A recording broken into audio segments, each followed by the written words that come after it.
코 비주 개방하고 속으로 인중살 밀어 넣어서 속에서 꼬매는 방법은 어떨까요? 코 아니라 흉터 안 보일 듯. 입꼬리는 안면거상으로 끌어올리면 되고.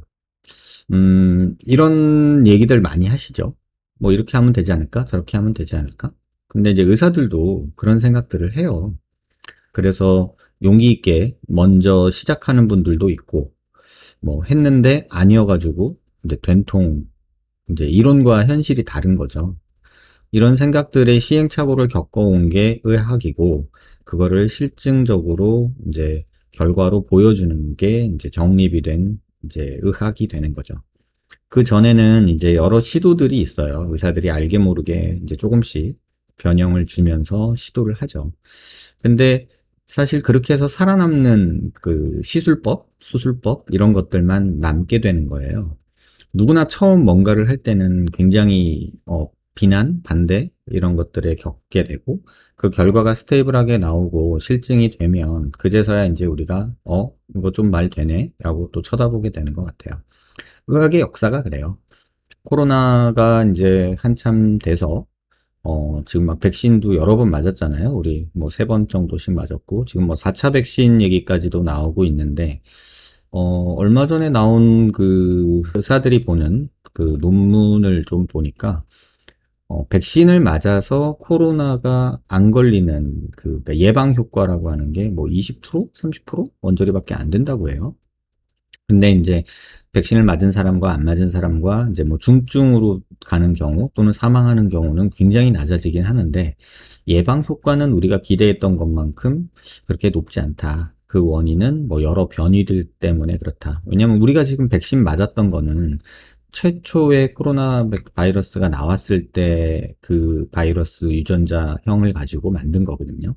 근데 그 이후로 막 여러 번 변이가 있었잖아요. 뭐 계속해서 변이는 있고 우리 기억에 좀 남는 거, 뭐 델타 변이 이런 것들이 꽤나 좀 맹위를 펼쳤고 또 오미크론 그래가지고 또 한바탕 난리를 쳤죠. 우리나라도. 그러다가 최근에 또 무슨 하위 변이가 또 나왔고 또 무슨 뭐 이름도 이상한 테트라 머식인가? 뭐 그런 변이가 또 나왔다고 해서 아마 8월 달쯤 또 한바탕 감염 사례가 나올 것 같긴 한데 근데 이제 이렇게 변이가 계속 되는 동안 문제는 이제 일반적인 바이러스나 균이나 이런 것들이 그러니까 독성은 약해지고 전염력은 강해지는 성향이 있거든요. 말하자면 우리 감기 같은 거죠. 감기 그냥 걸리면 감기 걸렸나 보다 하잖아요. 근데 옮기기는 또 잘 옮기죠. 예를 들면 어린이집 같은 데서 아기 하나가 감기 걸리면 한 달 지나면은 그 반 애들이 다 걸리죠. 그러니까 이런 것처럼 전염력이 굉장히 빠른 또는 광범위한 그런 바이러스로 바뀌는 경향이 있는데 그 과정에 있는 것이 아닌가 해서 지금 주변에 보면 또 걸리는 사람들 꽤 있잖아요. 근데 뭐 이제는 뭐 한 일주일 쉬다 나와 뭐 이런 식으로 되는 것 같아요. 근데 모르죠 또 시간이 흘러서 얘기가 나올지. 그러니까 이런 시행착오들을 겪는 게 의사들의 일이고 그게 의학의 역사예요. 또 과학의 역사이기도 해요. 뭐 이런 데는 여러 정치, 종교, 문화 이런 것들이 영향을 주기도 해요. 사실은. 그러니까 뭐 나라마다 지금 정책이 다르잖아요. 예를 들면은 뭐 처음에 바이러스가 처음 나왔을 때 대만 같은 경우는 아예 해외 입국을 막아버려서 막았고 뉴질랜드도 그랬고 또 이스라엘 같은 경우는 백신을 누구보다 빨리 맞아서 어느 정도 그 위기를 넘겼고 또 중국 같은 경우는 아예 봉쇄 정책을 펴고 있죠. 지금도 제로 코로나 정책을 하면서 이렇게 하고 있죠. 그러니까 이런 정치적인 요소와 뭐 여러 가지들이 있는 거죠. 왜냐하면 잘 모르니까. 완전하게 우리가 이걸 알 수 없으니까 이런 시도들을 하고 나름의 이제 논리 또는 정치적인, 문화적인, 사회적인 국가 간의 차이 이런 거에 의해서 이제 정책들이 만들어지게 되는 거죠.